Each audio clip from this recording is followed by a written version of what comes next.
বন্ধুরা, ভগবান এই সম্পূর্ণ সৃষ্টির প্রতিটি কণায় কণায় বিরাজ করেন। তিনি সর্বব্যাপী এবং তিনি সর্বত্র শক্তি রূপে প্রকাশিত হন এবং আমাদের হৃদয়ে পরমাত্মা রূপে তিনিই বাস করেন। আমরা তার প্রত্যক্ষ রূপ দর্শন করতে পারি না ঠিকই, কিন্তু অনেকেই তার উপস্থিতির অনুভূতি বহুবার উপলব্ধি করেছে। আর এই অনুভূতির উপলব্ধি কেবলমাত্র তারাই করতে পারে যাদের মধ্যে অসাধারণ কিছু শক্তি রয়েছে। শাস্ত্রে 9টি বিশেষ লক্ষণের কথা বলা হয়েছে, যে লক্ষণগুলি যদি কোনো ব্যক্তির মধ্যে থাকে তাহলে সে কোনো সাধারণ মানুষ নয়, এবং এই ধরনের সংকেতগুলো তাদের মধ্যেই বেশি দেখা যায় যারা পূর্ব জন্মে অনেক ভালো কর্ম করেছে এবং যার ফলস্বরূপ স্বয়ং ভগবান এই ধরনের সংকেত তাদেরকে দিচ্ছে, কারণ স্বয়ং ভগবান তাদের উপরে খুশি। শাস্ত্রে এমন মানুষকে সর্বশ্রেষ্ঠ আখ্যা দেওয়া হয়েছে, কারণ সাধারণ মানুষের মধ্যে এই লক্ষণগুলো থাকে না। জন্মসূত্রে কিছু মানুষের মধ্যে এমন লক্ষণ পাওয়া যায় যারা পরবর্তীকালে কীর্তিমান সৃষ্টি করে।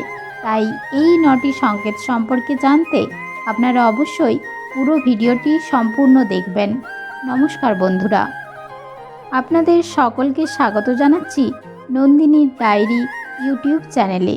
ভিডিওটি শুরু করার আগে আপনারা যারা এই চ্যানেলে নতুন তারা অবশ্যই চ্যানেলটি সাবস্ক্রাইব করুন এবং বেল বাটনে প্রেস করুন এরকম আরও অনেক নতুন ভিডিও দেখার জন্য। ভিডিওটি দেখে যদি ভালো লাগে তাহলে অবশ্যই একটি লাইক করবেন এবং সবাইকে শেয়ার করবেন, যাতে তারাও ভিডিওটি দেখে উপকৃত হয়, এবং কমেন্টে জয় শ্রীকৃষ্ণ লিখতে ভুলবেন না। ভগবান শ্রীকৃষ্ণ বলেছেন, ভূলোকে প্রত্যেক ব্যক্তির জন্ম হয় একটি বিশেষ উদ্দেশ্য নিয়ে। মনুষ্য যোনি প্রাপ্ত করা কোনো সাধারণ ব্যাপার নয়।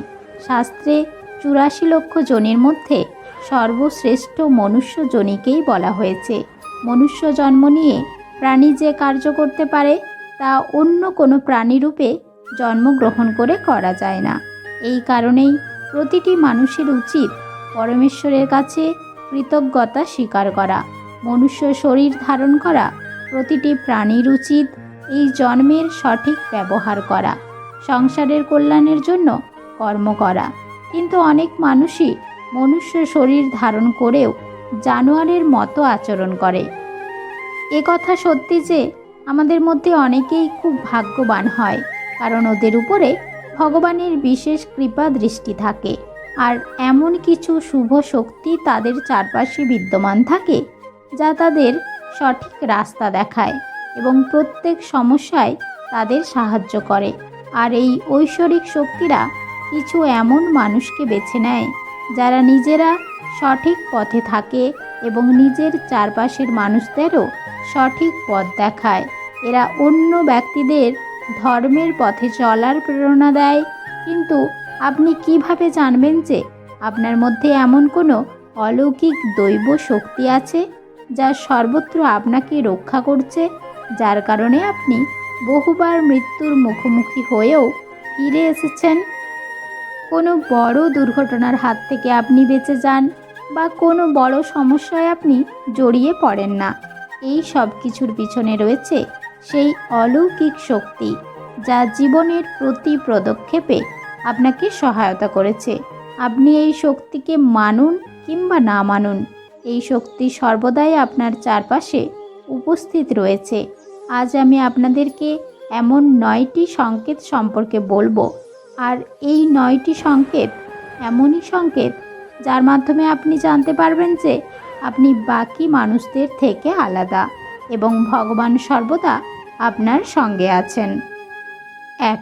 প্রথম সংকেত, যে মানুষ যে কোনো কাজ করার সময় সুখ ও দুঃখ সম্পর্কে বিচার করে না, নিজের কার্য কখনোই অসম্পূর্ণ রাখে না।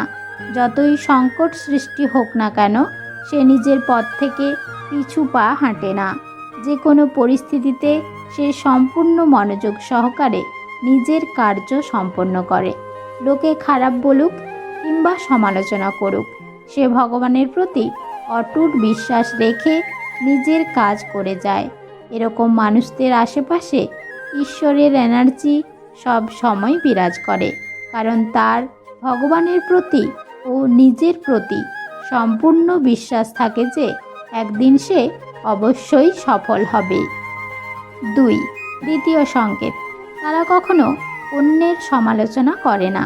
শ্রীকৃষ্ণ বলেন, যে ব্যক্তি কখনো অন্যের খারাপ চায় না, সমালোচনা করে না, সে ব্যক্তি সর্বদাই অন্যের কল্যাণের কথা ভাবে, আর সেই ব্যক্তি সর্বশ্রেষ্ঠ হয়। আজকাল ছোট ছোট কারণে মানুষ একে অপরের বিষয়ে সমালোচনা করে, নিন্দা করে।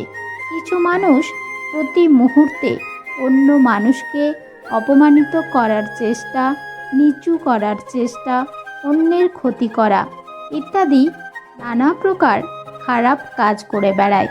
এই কারণে এমন ব্যক্তিরা জীবনে কখনোই সফল হতে পারে না।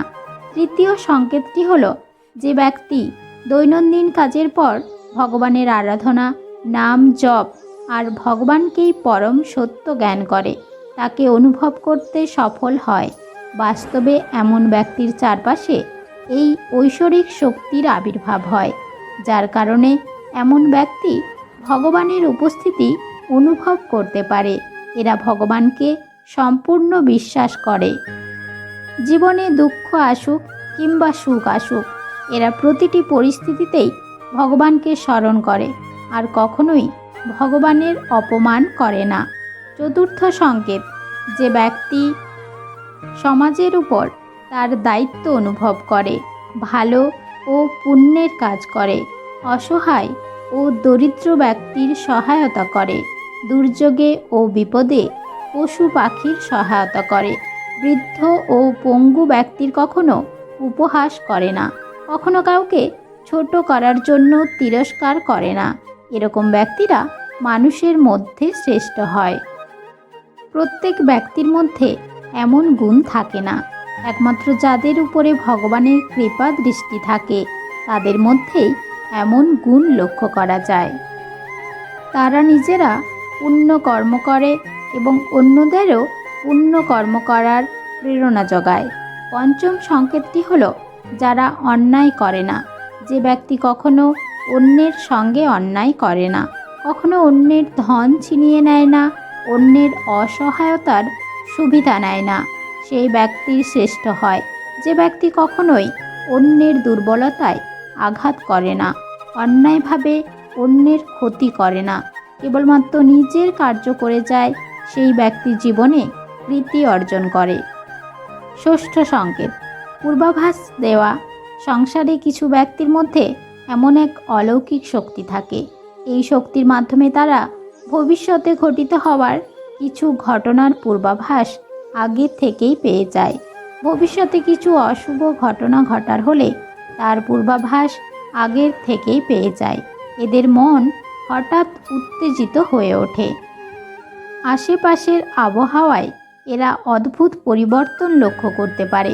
প্রকৃতিতে এরা এমন কিছু দৃশ্য দেখতে পায় যা অশুভ বার্তা বহন করে, যার কারণে এরা বুঝতে পারে কিছু খারাপ হতে চলেছে এবং এরা সতর্ক হয়ে যায় ও অন্যদেরকেও সতর্ক করে। সপ্তম সংকেতটি হলো, কিছু ব্যক্তি নিজের চারপাশে সর্বত্র সুগন্ধ অনুভব করতে পারে। এদের মনে হয় যেন সুগন্ধি ফুল, ধূপ, কর্পূরের মতো সুগন্ধ হাওয়ার মধ্যে বয়ে বেড়াচ্ছে। আসলে এমন ব্যক্তিদের আশেপাশে সদা এক এনার্জি উপস্থিত থাকে। এই কারণে এরা এমন সুগন্ধ অনুভব করে। ভগবান শ্রীকৃষ্ণের কৃপায় সকল দেবদেবীর আশীর্বাদ এমন ব্যক্তির উপরে থাকে। অষ্টম সংকেতটি হলো, বন্ধুরা, শাস্ত্রে ব্রহ্ম মুহূর্তকে খুবই শুভ বলে মনে করা হয়। ব্রহ্ম মুহূর্তকে দিনের সবচেয়ে গুরুত্বপূর্ণ সময় বলা হয়। শাস্ত্রে ব্রহ্ম মুহূর্তকে দেবতাদের সময় বলে চিহ্নিত করা হয়, কারণ এমন সময় আবহাওয়া ইতিবাচক শক্তির সঞ্চার করে। এই জন্য ব্রহ্ম মুহূর্তকে ঘুম থেকে ওঠার জন্য সর্বশ্রেষ্ঠ সময় বলা হয়। পৃথিবীর বেশিরভাগ মানুষই ঘুম ভাঙে ব্রহ্ম মুহূর্ত শেষ হওয়ার আগে, কিন্তু যদি কোনো ব্যক্তির ঘুম ব্রহ্ম মুহূর্তের সময় ভাঙতে থাকে তাহলে একে এক অলৌকিক সংকেত বলে মনে করা হয়। নিয়মিত ব্রহ্ম মুহূর্তে ঘুম থেকে জেগে ওঠা ব্যক্তিরা জীবনে কখনোই অসফল হয় না বলে মনে করা হয়। এই সময় ঘুম থেকে ওঠা ব্যক্তিরা ভগবানের ভক্তিতে নিজের মন একত্রিত করে এবং জীবনে সর্বদা সুখে থাকে।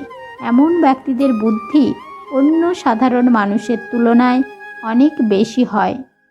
ব্রহ্ম মুহূর্তে জেগে ওঠা ব্যক্তিদের মন জলাশয়ের মতো শান্ত হয়। এরা কখনো হীনমন্যতায় ভোগে না। সামাজিক অশান্তি এদের ছুঁতেও পারে না। এমন ব্যক্তিরা নিশ্চিত রূপে ভগবানের কৃপার কারণেই এমনটা করতে সক্ষম হয়। অলৌকিক ঐশ্বরিক শক্তিরাই তাকে ব্রহ্ম মুহূর্তের অনুভব করায় এবং সেই দৈব মুহূর্তে তাকে জাগিয়ে তোলে।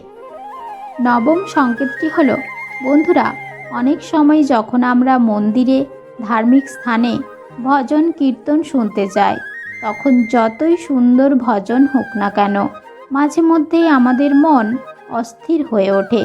আমরা আমাদের ঘরের বিষয়ে, আশেপাশে বসে থাকা মানুষের বিষয়ে ভাবতে শুরু করি। কিন্তু এমনও কিছু মানুষ হয় যারা ভগবানের নাম কীর্তন করতে বসে নিজেকে সম্পূর্ণ বিলীন করে দিতে পারে। এরা শুধু নিজেদের আশেপাশে এক পবিত্রতা অনুভব করে। এমন ব্যক্তিদের কানে ভজন কীর্তনের সময় কেবলই বাঁশি, শঙ্খ, মন্দিরের ঘণ্টার আওয়াজের মতো শুভ ধ্বনি কানে শুনতে পায়। আসলে এমন ব্যক্তির উপরে ভগবানের কৃপা দৃষ্টি থাকে এবং ভগবান এদের সংস্পর্শে থাকেন। আর এই কারণেই এমন ব্যক্তিরা এমন চমৎকার ধ্বনির আভাস পায়। যে ব্যক্তি ভগবানের চরণে পরমানন্দের অনুভূতি লাভ করেন এবং ঐশ্বরিক আনন্দকেই বাস্তবিক জীবনের মূল মন্ত্র বলে মনে করে, এমন ব্যক্তিরা না কখনো দুঃখী থাকে, না কাউকে দুঃখী রাখে। এমন ব্যক্তির মন ও মস্তিষ্ক সর্বত্র শান্ত থাকে, যার কারণে সে কখনো সত্যি ও ধর্মের পথ থেকে সরে যায় না। আসলে এটা হলো এমন ব্যক্তিদের ভগবানের দেওয়া একটি বিশেষ আশীর্বাদ।